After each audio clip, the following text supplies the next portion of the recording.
நாம ஆசீர்வாதம் அப்படின்னா நம்முடைய மாம்சத்திலேயும் சரீரத்திலேயும் இந்த உலகத்துல தான் நமக்கு ஆசீர்வாதம் நம்ம நினைக்கிறோம்.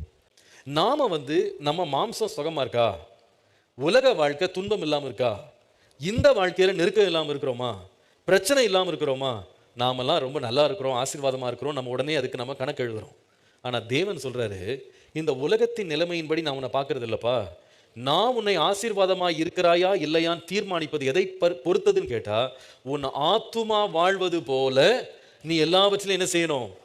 அப்போ உன்னுடைய ஆத்துமாவின் நிலை ரொம்ப முக்கியம் எனக்கு.